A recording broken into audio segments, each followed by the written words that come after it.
तो चलो हम लोग शुरू करते हैं आगे और देखते हैं स्पेशल ट्रांसफॉर्मेशन देख रहे थे। और स्पेशल ट्रांसफॉर्मेशन में हम लोग W बराबर जेड स्क्वायर का अध्ययन किए थे, तरह तरह के केस डील किए थे। उसके बाद उस पर एक लीमा कॉन का प्रॉब्लम बनाए थे। यहीं तक हम लोग काम किए थे। तो लीमा कॉन वाला प्रॉब्लम बेहद ज़्यादा इम्पोर्टेंट है, वो काफ़ी बार पूछा गया है और बहुत ज़्यादा आता भी है लीमा कॉन वाला। आगे जो है हम लोग का इधर गया जी,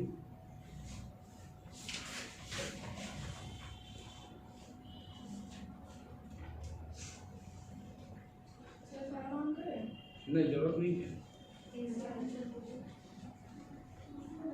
इसमें नहीं दिया था जी। तो पुराना किताब लाया क्या? पुराना वाला है ना?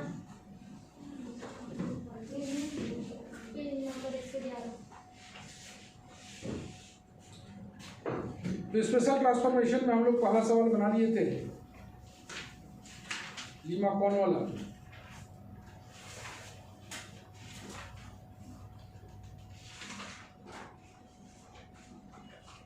आज जो है इसी पर एक और सवाल चलेगा, उसके बाद हम लोग आगे शुरू करेंगे। तो दो सवाल इसका है, एक सवाल हम लोग बना चुके हैं, दूसरा सवाल बनाने के लिए नहीं कर रहे हम लोग। डिस्कस द एप्लीकेशन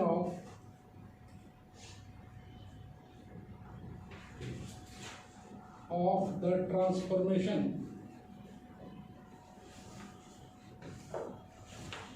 W बराबर z square to the area in the first quadrant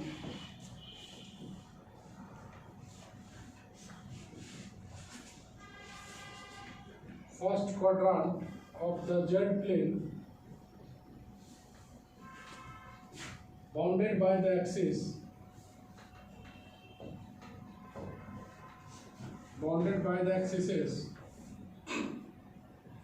and the circle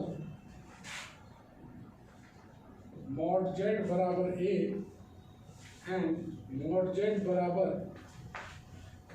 b, जहाँ पर a बड़ा है b से, b बड़ा है 0 से। ये रहा सवाल।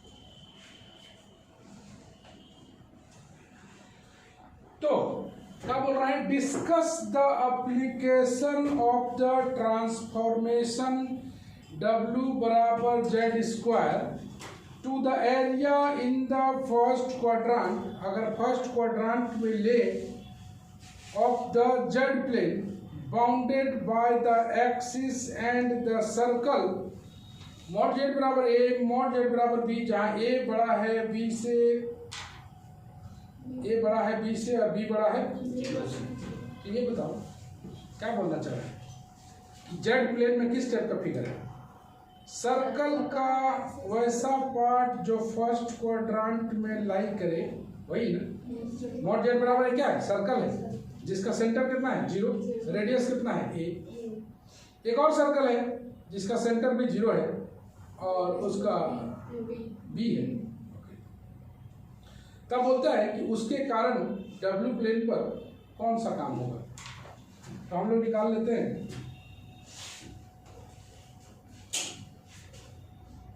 बाय टेकिंग Z बराबर R e का पावर I थीटा, काहे नहीं है समझ में आ रहा है? R e का पावर, इसका अगर मॉड निकालोगे तो मॉड आ रहा है। एंड W बराबर R e का power I5, the transformation can be then the transformation can be written as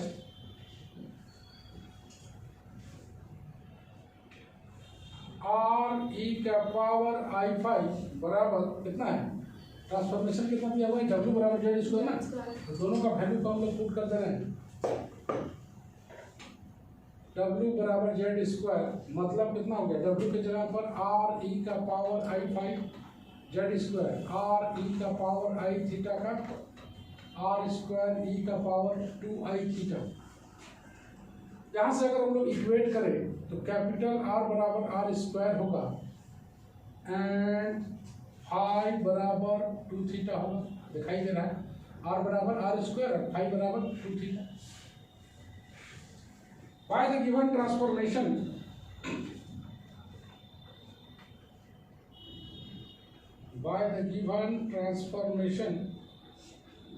the quadrant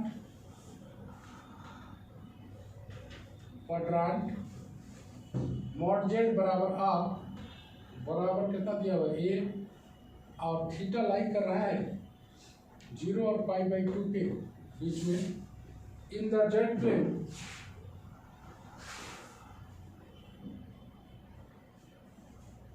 is transformed into mod w बराबर mod z स्क्वायर बराबर, दिस इम्प्लाइज ये r बराबर a square, z square का मतलब z तुमको दिख रहा है, z बराबर क्या है यहाँ पर r की का power i theta, mod z निकालोगे तो r स्क्वायर आएगा, mod z स्क्वायर निकालोगे तो r स्क्वायर आएगा, तो r बराबर आ गया है a स्क्वायर, जहाँ पर फाइव लाई कर रहा है 0 और पाई के बीच में, है भाई। तो तुम देख रहे हो थीटा जितना है, जितना थीटा है उसका फाइव का है दुगना, तो थीटा लाई कर रहा है किसके बीच में, 0 और π/2 के बीच में, फर्स्ट क्वाड्रेंट, तो फाइव कहाँ लाई करेगा, 0 और पाई के बीच में, यहाँ पर दुगना। आर बराबर आर स्क्वायर है, तो मॉड डब्ल्यू बराबर, मॉड डब्ल्यू अगर निकालोगे यहाँ से तो कैपिटल आर के बराबर होगा, बराबर कितना है जेड स्क्वायर, तो जेड स्क्वायर मतलब आर स्क्वायर, और आर का वैल्यू कितना है आर स्क्वायर, मतलब कैपिटल आर बराबर कितना आ जाएगा a square, which is the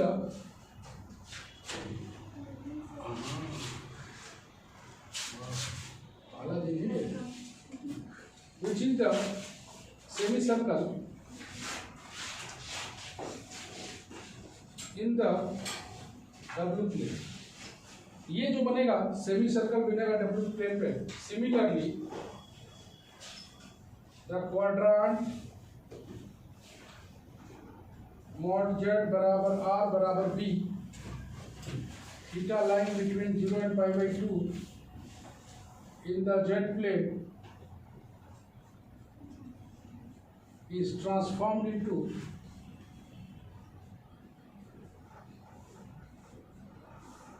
mod w बराबर z स्क्वायर बराबर, दिस इम्प्लाइज r बराबर b स्क्वायर, यहाँ पर फाइव लाई करेगा 0 और पाई के बीच में, which is the again semicircle, which is the semicircle in the W plane।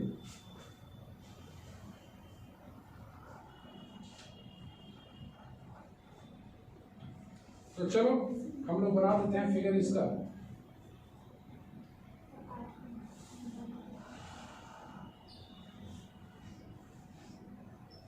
mod z बराबर क्या है, बी ए बी से बड़ा है,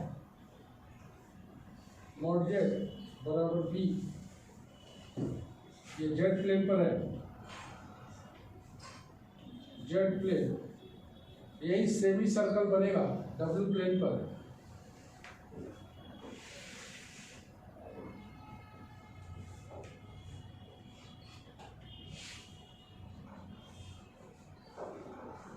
ये आएगा mod w बराबर ए स्क्वायर, और ये वाला आएगा mod w बराबर बी स्क्वायर। तो कहा देखा तुमने कि mod z बराबर ए यही था ना, फर्स्ट क्वाड्रेंट में mod z बराबर बी यही था, ए बी से बड़ा है दिया हुआ है, तो ए बी से बड़ा दिख रहा है। इसका अगर जेड प्लेन पर वार्म वेलकम करना है तुम लोग का, देखो नहीं। तो इसका जो फिगर बनेगा W प्लेन पर इमेज बनेगा वो एक सेमी सर्कल बनेगा। काहे बनेगा? क्योंकि फाई लाई कर रहा है 0 और पाई के बीच में। तो यही सेकंड नंबर क्वेश्चन था, ये भी उतना ही इंपॉर्टेंट है। जैसे देखो तो ठीक है, खबरें है। हाँ ठीक।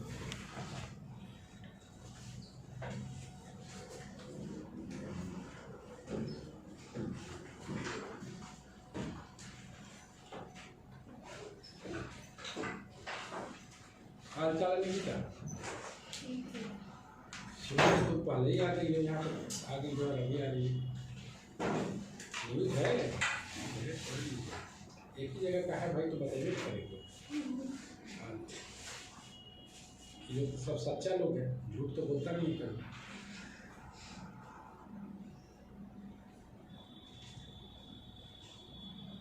आज हम लोग क्लास के बाद ट्राई करेंगे, क्लास के बाद 10 मिनट आज जो पढ़ाए हैं उसी का रिपीटेशन चलेगा किसी एक स्टूडेंट के द्वारा। बिल्कुल ना?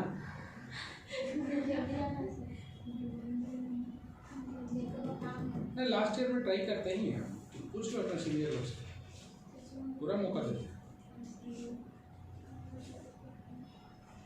तो W बराबर जेड स्क्वायर का मेरा काम कंप्लीट हो गया है।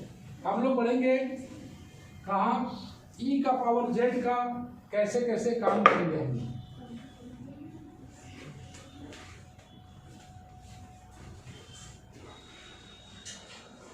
तो क्वेश्चन रहेगा इसमें, हम लोग जेड स्क्वायर पर पहले ट्रांसफॉर्मेशन दिखे, उस पर 2 सवाल बनाए, जिसमें लीमा बॉन्ड वाला सवाल सबसे खास है। The special transformation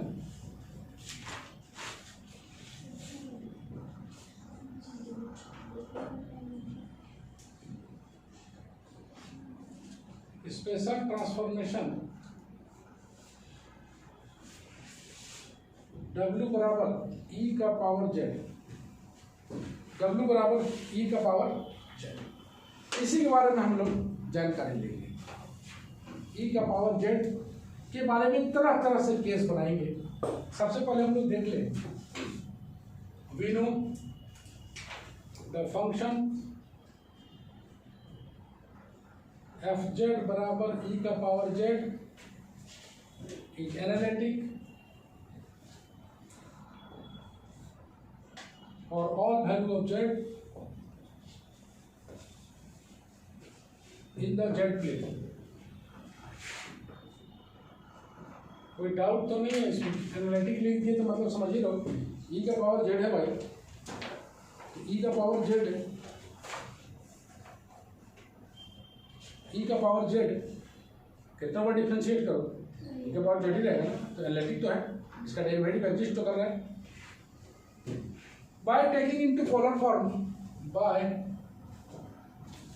taking into polar form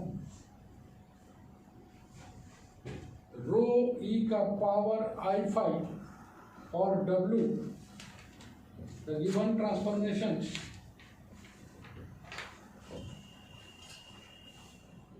can be written as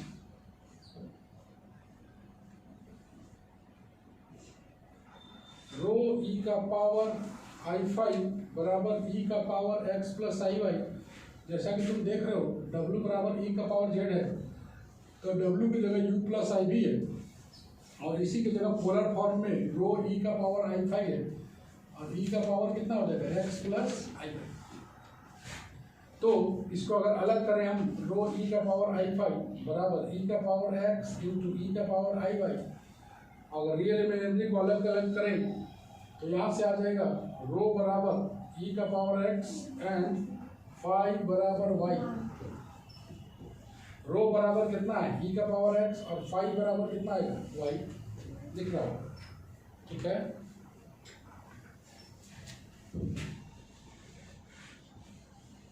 तो कुछ नहीं करना है, W की जगह पर रो E का पावर I5 लेनी है, R e to the power I theta भी देख सकते हैं।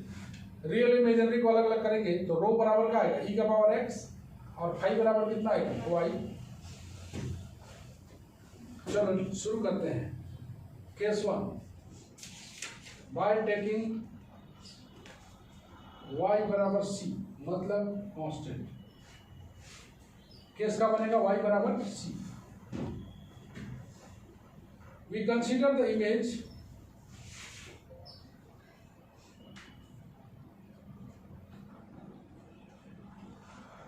of the line parallel to x-axis, that is y बराबर c, जहाँ पर c लाई कर रहा है 0 और 2 पाई के बीच में in the z plane BC, the image of y बराबर c is the ray y बराबर c excluding the origin,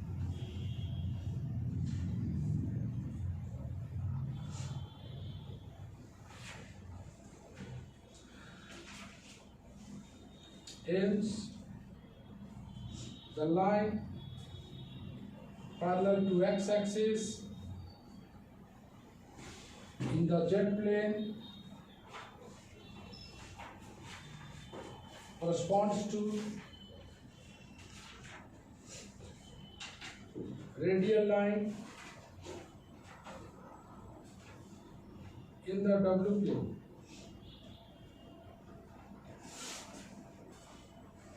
Also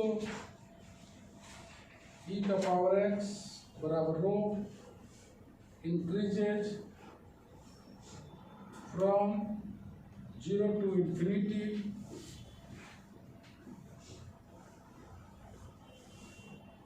चलो इमेज बना लें 0x y, ये लाइन हो गया y बराबर c, इसका जो इमेज बनेगा वो बनेगा फाई बराबर c,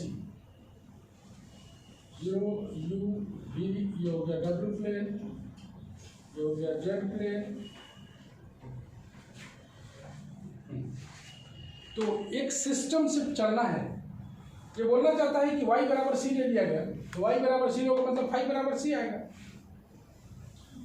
c लाई करेगा 0 और 2 पाई के बीच में in the z plane, c lie करेगा 0 और 2 पाई के बीच में ये z plane. We see that y बराबर c is the ray phi बराबर c आया, फाई बराबर c, y बराबर c ये मतलब क्या है, फाई बराबर c एक्सक्लूडिंग द ऑरिजिन। यहाँ पर थोड़ा सा हटा देना है इसको, excluding the origin. Now, so hence line parallel to x-axis in the z plane corresponding to radial line, इसको बोलते हैं रेडियल लाइन। जब एंगल बराबर कांस्टेंट आता है ना तो उसको बोलते हैं radial line. Radial line in the w plane और e का power x increases from 0 to infinity, e का power x increases from 0 to infinity। ये है पहला केस जब हम लोग ले रहे हैं y बराबर c। इसके बाद तुम लोग को लेना है जब ये लाई करेगा, ये 0 और c के बीच लाई कर रहा है ना, अगला जो लाई करेगा दो वैल्यू ले लेंगे, a और b के बीच लाई करेगा तो ये कैसा फिगर बनेगा उस पर बात करें।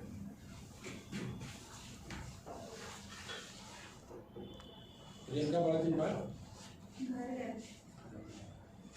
कहाँ गए थे?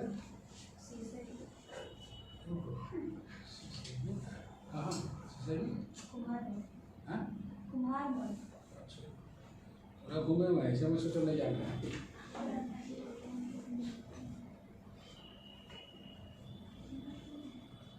और में तो पढ़ाई की है से तो 14-15 किलोमीटर है वहाँ से,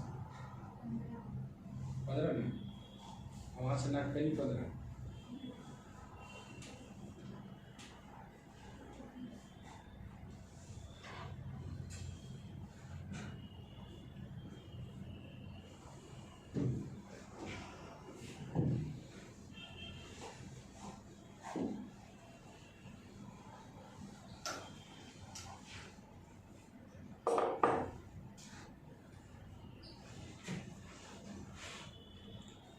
हम लोग आएंगे केस 2 में।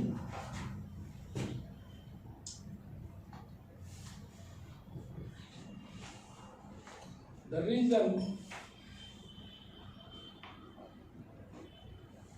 y lying between C and D, that is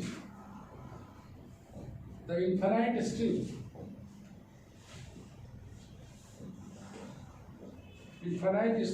bounded by the line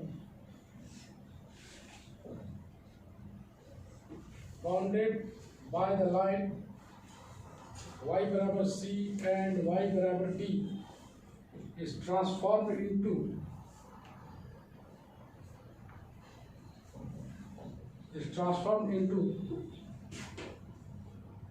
the wedge WEDGE, wedge shaped region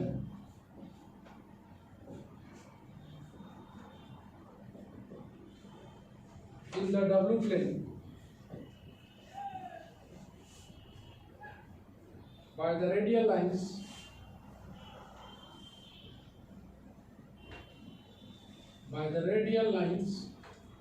phi बराबर c and phi बराबर d। ये बोलना चाहता है कि अब 0x y ये रहा y बराबर c, ये रहा y बराबर d, इस तरह का रीजन बन रहा है। एक लाइन के लिए एक ऐसे बनेगा और दूसरा लाइन के लिए एक फाई बराबर d भी बनेगा। उसी को बोलते हैं हम लोग वेज्ड शेप रीजन। तो वेज्ड शेप रीजन 0 u भी ऐसे बनेगा।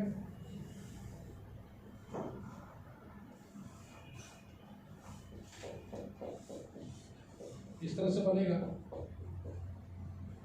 फाई बराबर c है, फाई बराबर d है। इसको बोलते हैं वेज्ड शेप रीजन।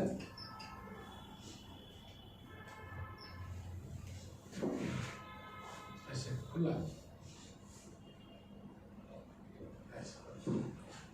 ये है जेड प्लेन, ये है डब्ल्यू plane.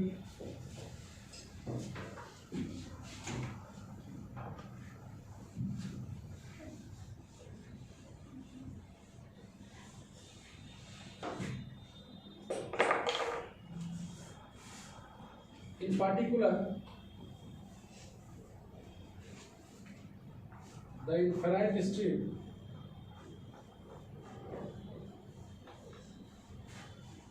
bounded by the lines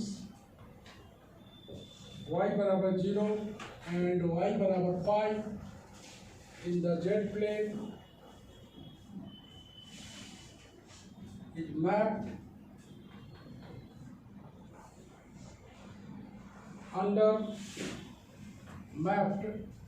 into upper half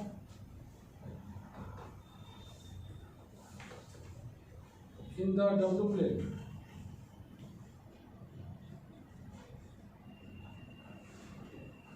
above the real axis।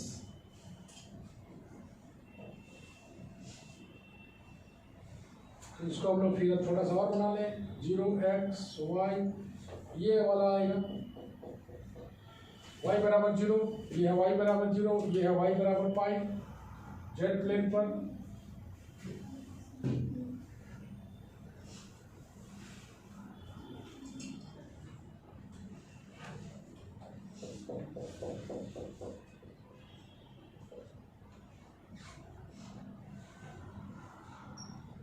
Okay,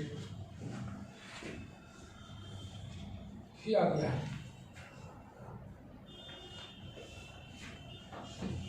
Case 3, when x बराबर 0, जब x बराबर 0 लेंगे तो मेरे पास पहले से कितना दिया हुआ था जी, रो बराबर e का पावर x दिया हुआ है एंड फाई बराबर y दिया हुआ है। तो जब y के लिए तो देख लिए, x बराबर 0 लेंगे तो आ जाएगा रो बराबर कितना आ जाएगा, e का पावर 0 बराबर 1, दैट इज मॉड w बराबर 1। इस केस में जो फिगर बनेगा 0xy, ये बनेगा x बराबर 0। अगर ये लाइन है, इसका जो w प्लेन पर बनेगा मॉड w बराबर 1, w प्लेन पर। अगर तुम x बराबर 0 लेते हो तो x बराबर 0 का लाइन है y एक्सिस, इस पर ले रहे हो तो मॉड w कितना आ रहा है 1, मॉड w 1 आ रहा है, मतलब यूनिट सर्कल बनेगा। जिसका सेंटर 0 0 होगा। ये है सेकंड केस। ये कितना केस 3 है? Third. Hence, the imaginary axis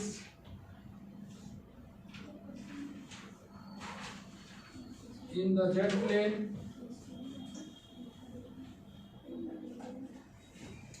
corresponds to the unit circle mod w बराबर 1 in the w plane.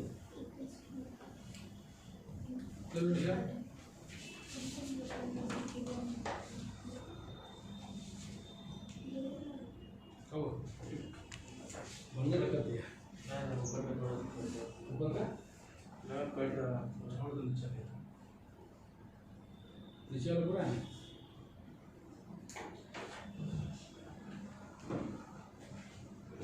हवाई नहीं है, हवाई नहीं है।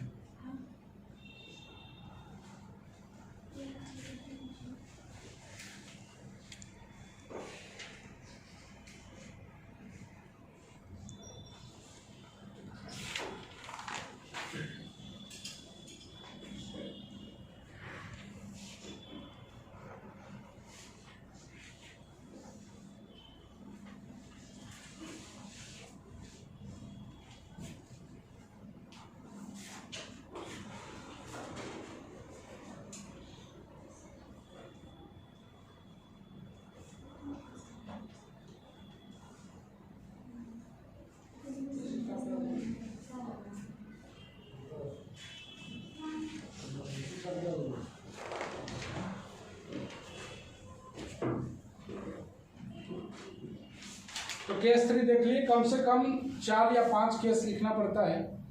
हम लोग अगला चलेंगे।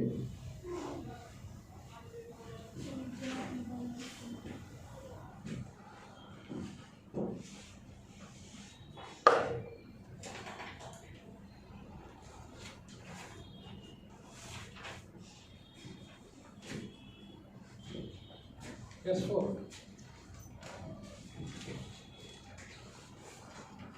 the straight line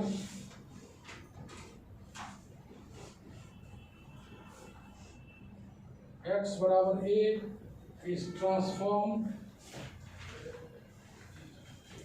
into the circle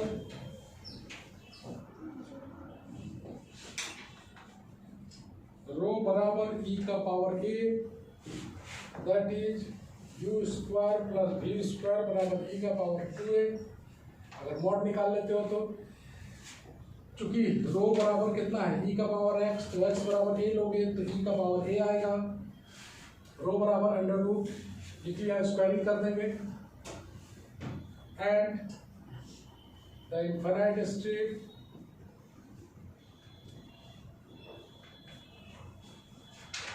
bounded by the lines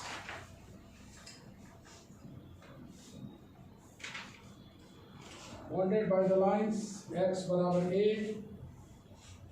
and x बराबर b is transformed into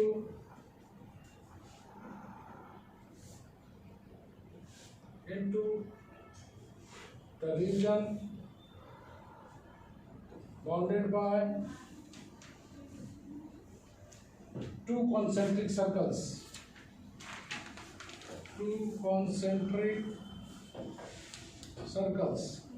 तो जरा देखें।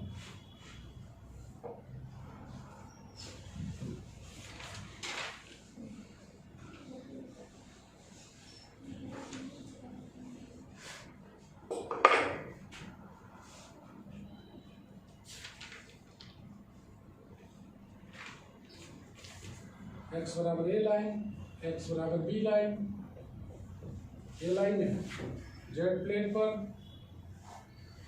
W प्लेन पर जो बनेगा कॉन्सेंट्रिक सर्कल्स बनेगा।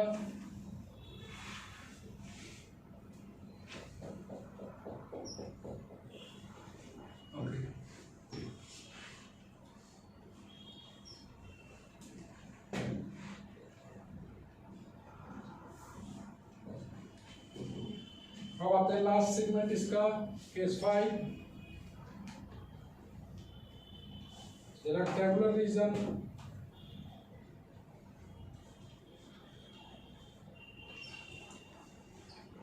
x lying between A and B and y lying between C and D maps onto the region rho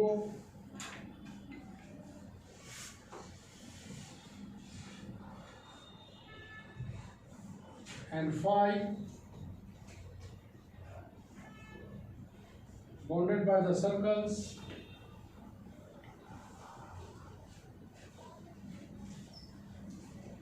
and the range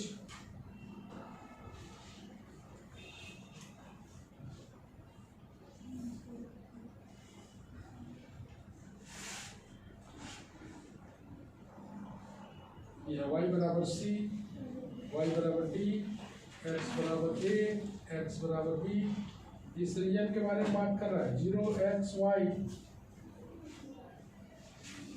ये Z plane और यहाँ पर आ रहा है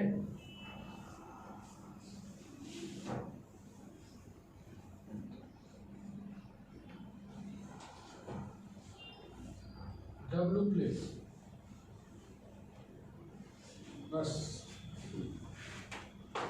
तो 5 केस हमने डिस्कस किया। अब बोल रहा है कि रेक्टेंगुलर रीजन x लाई करेगा A और B के बीच में, y लाई करेगा C और D के बीच में, तब क्या करेंगे? तो तुम गौर से देखो, x लाई कर रहा है A और B के बीच में। हाँ, बंद कर दीजिए, बंद करो, स्क्रीनशॉट लिए फट से 4 नंबर का चलिए। तो जैसा कि तुमने देखा, कॉम्प्लेक्स में हम लोग का एक और ट्रांसफॉर्मेशन है W बराबर C sin Z का, लेकिन बहुत काफ़ी बड़ा है, इसलिए उसको हम लोग छोड़ दे रहे हैं। बहुत बड़ा है, इतना लंबा लंबा एक्सप्लेनेशन तो न स्टूडेंट लिखेगा न हमको फायदा है। तो जैसा कि तुम देख रहे हो, कॉम्प्लेक्स एनालिसिस में काफ़ी सारा चीज़ों को हमने पढ़ा। 16 से 17 लेक्चर लगा हुआ है इसको पढ़ाने में। हाँ, समझा। तो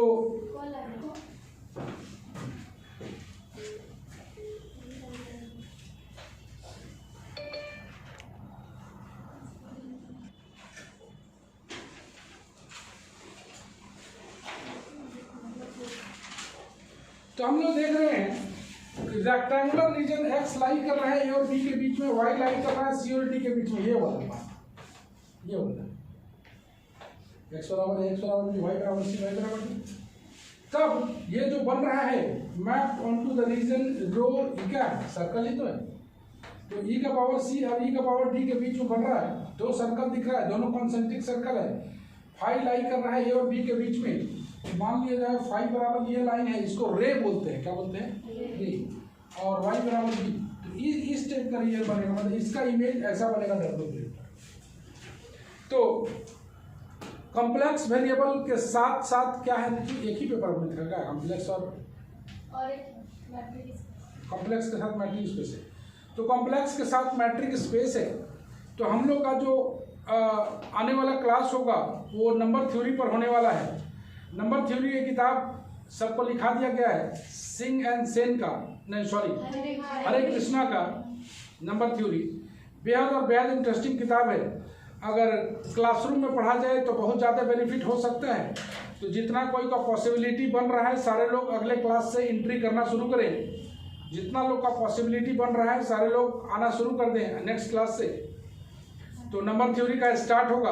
कॉम्प्लेक्स का काम हम लोग का हो गया है बहुत सारा। सफिशिएंट कंडीशन अगर बचा हुआ है तो उसको हम लोग देखेंगे कभी।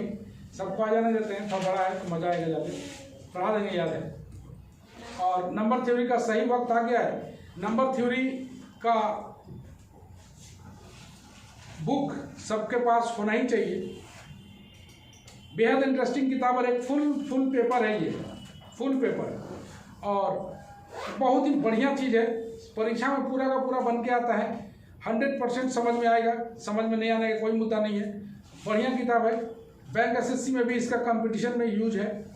इसका यूज करके हम लोग बहुत सारे सवालों को कॉम्पिटिटिव लाइन का बना सकते हैं जो आम स्टूडेंट नहीं बना पाएंगे, जिससे हम लोग यूज कर सकते हैं। तो नंबर थ्योरी एक बेहद और बेहद इंटरेस्टिंग किताब है जिसको हम लोग शुरू करेंगे अगले क्लास पे। तो अगले क्लास अपना समय शेड्यूल जारी रहेगा। तो आप लोग सभी कोई जो पॉसिबिलिटी है सभी कोई आने का कोशिश करें। बहुत सारे लोग आ गए हैं, बहुत सारे लोग बचे हुए हैं, तो आने की कोशिश जरूर करें। चलो bye bye, see you again.